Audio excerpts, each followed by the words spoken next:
What's up, Keller Williams Realty Partners, coming to you with another educational video. This will be video 6 of the new construction series I'm doing, and we'll pick up right where we left off. In these contracts, I've seen this multiple times. The builder is not obligated to remediate for radon or mold. I would guess that if that becomes a problem, they would probably do that, but they're not obligated to. The builder has the right to build and market in the neighborhood in whatever way they deem fit. Construction may cause traffic problems. One of the first experiences I ever had with this, it took them several years to finish out the build in the neighborhood, and they dealt with that construction traffic the entire time they lived there. Also, they can change their mind and build whatever they want in that neighborhood at any time, so it's important to know that. That's usually not a problem. They usually want to stick to a certain type of floor plan and so on, but just know that they can change their mind. And they can also use your property, the buyer's property, to market and take photos and so on and so on. Trees, plants, and sod are not warranted after closing. We talked about that before. I'm not sure exactly why this next one's in there, but the buyer uses attic at their own risk. I think this is because many times some of the systems are up there, and you could overpack an attic and cause trouble with the HVAC or some of the other systems, but it used at their own risk. The builder chooses the closing attorney and the date and the time of closing. We talked about that a little bit earlier. There is no financing contingency. Usually in all these contracts there is no financing contingency. There are exceptions, but I think almost everyone I've ever seen, meaning if you get declined on day 14, if that happens in a regular Georgia Association of Realtors contract, you can get your earnest money back. But in this case, there is no financing contingency, meaning if you get declined for the loan, they may refuse to give you your earnest money back. This will almost certainly not be an issue with you because most people are pretty set when they go to do these things. But I wanted to point that out. FYI, this is on any contract, past the financing contingency. Job losses cause loans to be declined, and this is not a legitimate reason for a default. Builders do not get rich by keeping people's earnest money. It's important to point out, but legally they are not required to refund in a loan decline situation. It's important to point that out. If the buyer quits their job or they lose their job or something like this, they can't just go, "Hey, I lost my job, I need my earnest money back." That's not a legitimate reason for an earnest money return. Sellers have what is known as a kick-out clause. They have this on almost every contract. Now, most likely what they're going to do is try to steer a buyer toward another property in there. They're not going to try to sell them a property that's already under contract because they have inventory. But the sellers do have what is known as a kick-out, meaning that they can kick out of your contract to sell to somebody else. This means if they happen to get another serious offer on the house, they notify us and we have to remove our contingency if we want to proceed. That means if we have a sale contingency, meaning we have to sell our property before we're legally obligated to buy yours, and they get somebody without one, they can kick out of that contract. That's oftentimes the cases with sale contingency exhibits on a regular purchase and sale agreement, and is the case here.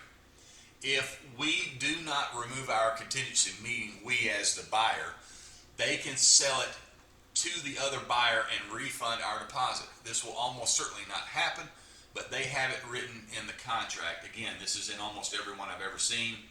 Like I said before, I want to make this clear. They're more than likely to try to get that buyer to move on to another property. But if your buyer has a contingency and it's one of the last lots on there in that neighborhood, they could move on from you. So it's important to point that out.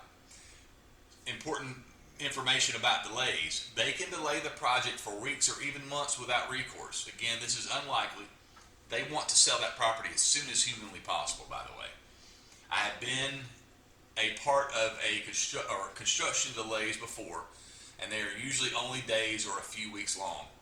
More often than not, we close on time because that is what both parties want. When I say close on time, we close within a week or two of what they originally talked about. Delays usually have to do with permitting, county inspections, and certificates of occupancy.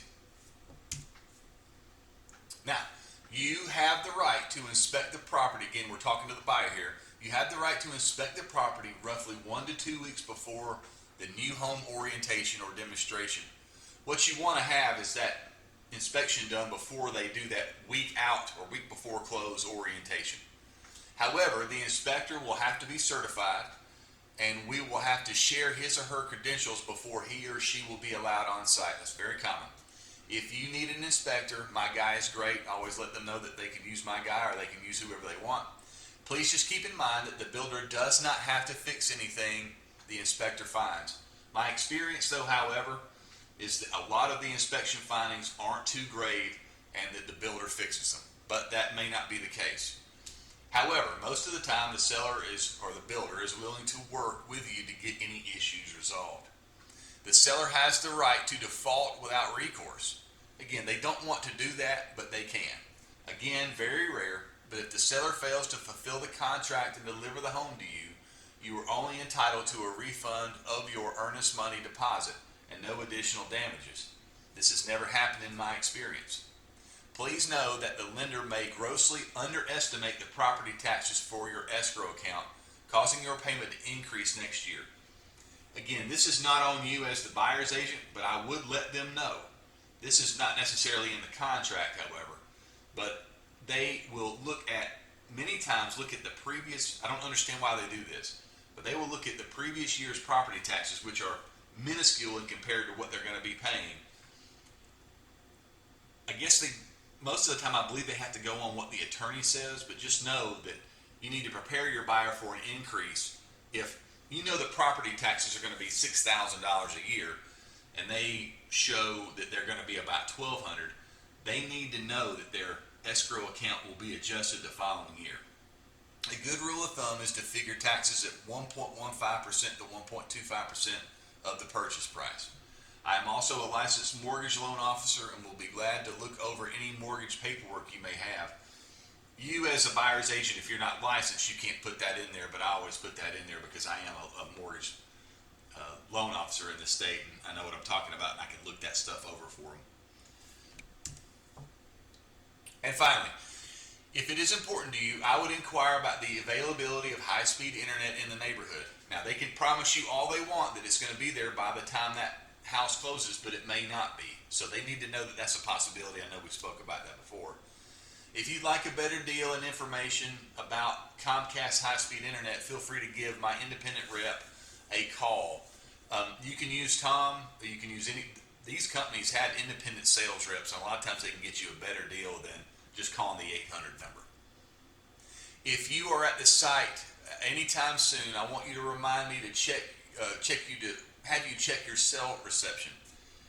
Well, most people have a router in their house that they can connect and make Wi-Fi calling, but you want to know if your cell service is going to be terrible in and out of the neighborhood. The seller cannot in any way guarantee what will happen in adjacent lots or neighborhoods. A lot of times they'll say, there'll never be any building behind us, or there'll never be any building here, or whatever. They could build a Walmart across the neighborhood. No, not in the neighborhood, of course, but if it's off of a busy road like 92 or Townley Parkway or something, they could build anything over there.